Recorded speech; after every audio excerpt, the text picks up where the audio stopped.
Hello, everyone. My name is Sneer Rozenfeld, and I'm the CEO of Cyber 2.0. Today, I'm going to speak with you about thinking differently in cyber defense systems. And let's explore that a bit more, man. The way we see it is very, very easy. Albert Einstein used to say, if you keep doing the same things, you will always get the same results. And I'm going to speak with you about how we are implementing the same notion within computers, how we're implementing it and putting it into cyber defense systems. So the first problem, the first thing I want to break and I want to change is very, very simple. In every given moment, in every company, a single computer might be penetrated by a malicious software. Now, this happens on a daily basis in almost every company. It's not so hard to infect a single computer within the company. But the main damage of a cyber attack is not a single computer getting penetrated. The main damage of a cyber attack is once the malicious software starts spreading through the network, infecting other computers and other servers. Now, this is, again, a change in thinking that we do. All defense systems are trying to protect a single computer from getting infected. Now, COVID-19 had people start working from home, working from various places because we couldn't go anywhere. And this is exactly the problem. You cannot control the human factor. People will make mistakes. People will be able to open emails they're not supposed to be opening. They will go to a website they're not supposed to go to. Even by inviting some mouse from, I don't know, whatever website you can have on this dongle, a malicious software coming in, and we've seen everything that comes up today. So basically, once you realize that a single computer cannot be protected and you cannot control the human factor, you have people bringing in their own devices, bringing in their own networks, bringing in their own applications. You have to change the way we think. Because let's say there's a human error, that's one thing. But what happens when you fire an employee and he wants to give you a damage? And everybody knows the movie about the maid who goes around with the discon key infecting other computers and other servers. So we need to understand that a single computer which is penetrated by malicious software, it happens on a daily basis, it's not so bad. The main damage of a cyber attack is once the malicious software starts spreading through the network, infecting other computers and other servers. This is similar to the COVID-19. A single person who has the disease is not interesting. Once you start infecting everyone, then we have a pandemic. And this is exactly what Cyber 2.0 was devised to do. After realizing that probably we will fail the first computer, we need to think differently and we need to understand the damage differently, because the damage is not a single computer. The damage is once the hacker starts going through the network, reaching the servers and other computers. We also need to explore the way we defend.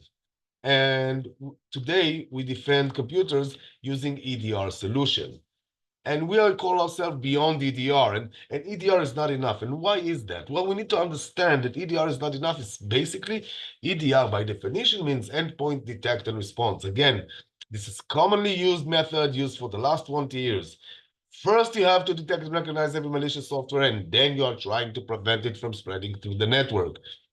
Now, this is a misconception because everyone is doing detection and everyone's trying to do it even in a better way, because they can do anomaly detection, they can do behavior analysis, they can do deep pocket inspection. They are trying to do everything they can to get the best detection. But this is the problem. You are completely relied on detection. And if you fail the detection test, game over. If you are unable to detect a malicious software, you're not even trying to prevent it. On the prevention level, we also need to understand that there's a problem. If a single computer might be penetrated by malicious software, the first thing the hacker will do is disable the defense system. Once the hacker disables the defense system, the customer is no longer protected, and the hacker can do whatever he wants to. And this is where we come to play. This is exactly what to do differently. We need to think differently on the detection, and we need to think differently on the prevention. In the detection area, I realize and I understand that I will never be able to identify all the malicious software. So if I cannot identify all of them, I have to take to consideration what happens when I fail.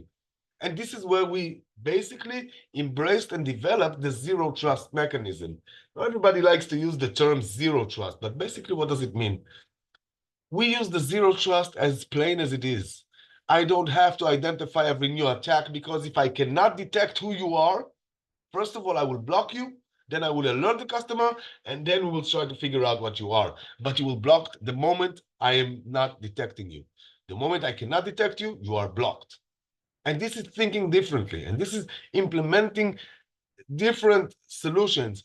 And this what makes us also thin, because I'm not focusing on the detection. If I cannot detect you, you will be blocked. On the prevention level, we also understand that somewhere, somehow, eventually a hacker will be able to remove the Cyber 2.0 agent. So again, instead of using an agent or something like that, we build our system in a way that even if a hacker removes the Cyber 2.0 agent, we are still continue protecting the network. And this is the main thinking we need to adopt. We need to check everything and recheck everything. And if we keep doing the same things, we'll always get the same results. We need to change the way we think. We need to think differently. We need to see if the method is not good enough, let's try to find a different method, a different vendor, a different thing to help us devise and have different solutions. But we cannot rely on detection. We cannot rely on prevention. We need to do it differently. We need to embrace new technologies. If you like my movie, subscribe to the channel, and we'll be happy to speak with you more. There are other things coming up. Looking forward